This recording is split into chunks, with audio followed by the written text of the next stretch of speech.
Seguimos la lectura del Mahabharata y vamos a comparar dos historias donde una serpiente habla.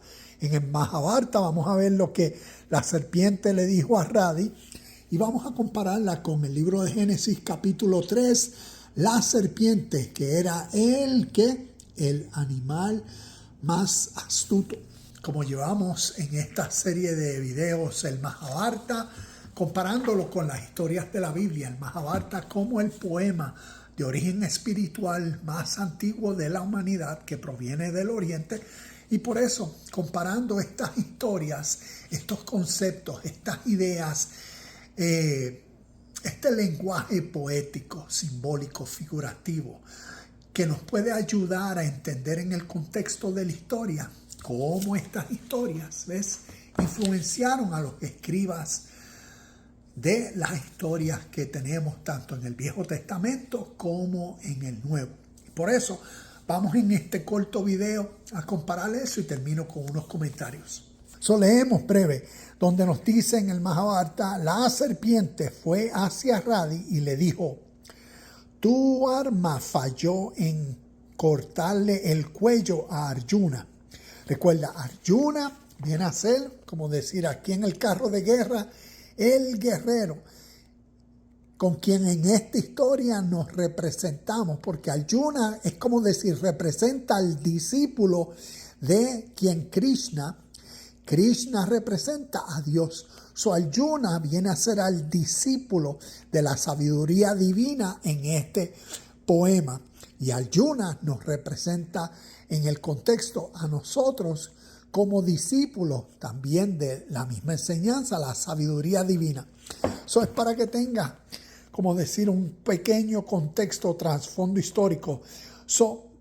La serpiente fue hacia Radi y le dijo: tu arma falló en cortarle el cuello a Arjuna, porque yo entré en él sin tu consentimiento. Ahora fíjate en mí y dispárale el arma de nuevo. Yo le mataré con seguridad.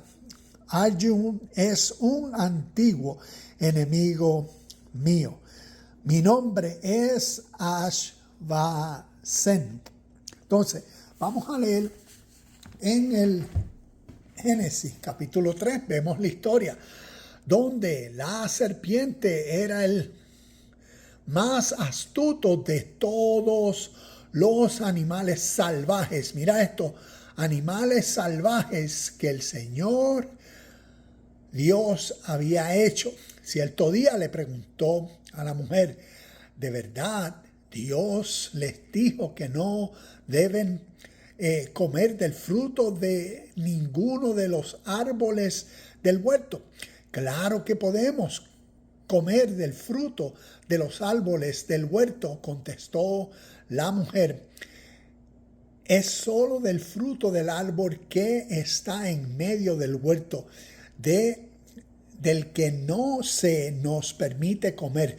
Dios dijo: no deben comerlo, ni siquiera tocarlo.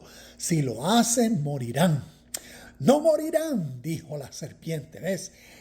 Respondió la serpiente a la mujer: Dios sabe que en cuanto coman del fruto, se les abrirán los ojos y serán como Dios, con el conocimiento del bien y del mal. Y ya vemos que la mujer comió, le dio a Adán, y vemos la historia de la caída del hombre. Vemos en el Mahabharata una serpiente hablando. Vemos en la Biblia una serpiente hablando.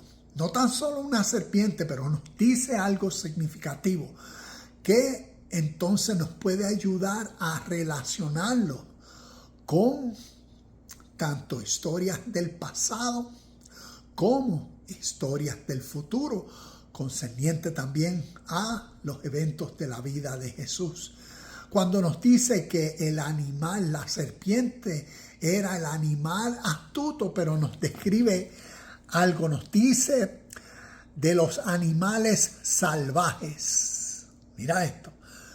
Esto es algo que a través del Mahabharata, en muchas de las historias, animales salvajes están a través no de un desierto, pero a través del bosque. Y los animales salvajes salen. Y a través de estas historias del Mahabharata, estos animales salvajes, lo que describen en este poema, ¿ves? Una historia de origen espiritual, describe, es como decir, fuerzas internas en el ser humano. Motivaciones, deseos, intenciones, ¿ves? Que se originan y tienen mucha fuerza. Y cuando son negativas, lo describen en las historias como animales salvajes. Y por eso lo considero significativo, porque cuando miramos la historia de la caída del hombre, esta serpiente que representa en el hombre, ¿cómo podemos nosotros entender mejor esta historia si la fuésemos a entender en el contexto esotérico de historias de origen oriental, de origen espiritual, ¿ves? Que quieren a través de un poema compartir sabiduría para el presente del ser humano? Y que a medida que va comprendiendo lo que los personajes, las historias, el contexto representan, entonces se puede relacionar con cada uno de ellos, porque las historias, el cuento, el poema, lo que quiere es traer una presente enseñanza de su contexto de vida. Es como decir, la enseñanza tiene algo para uno hoy. A medida, ves, que entiendo, que se me revela, que comprendo la idea presente. Es como decir, si miramos a la historia de Adán y Eva con unos lentes orientales, con un entendimiento, Adán representa el intelecto del ser humano, nuestra mente. Es como decir, Eva representa nuestras emociones y la serpiente representa nuestros deseos. Y que naturalmente sucede en todo ser humano a través de la historia de la humanidad. Esa realidad interna donde la voz de los deseos, ¿ves? La serpiente interna en cada uno. O como nos dice aquí, ese animal salvaje, ¿ves? Por eso lo pone así, esa fuerza salvaje en uno. Esa naturaleza animal en uno de los deseos que naturalmente hace influencia a las emociones, a la Eva en uno, a la mentalidad emocional de uno. Y por eso, como la historia, un fruto, un árbol y todo eso, ves en lo exterior que tiene la capacidad de destruir lo interior. Y vemos que la enseñanza espiritual del reino de Dios, del Edén, es una enseñanza para que haya una armonía interna en el ser humano, un balance, un bien.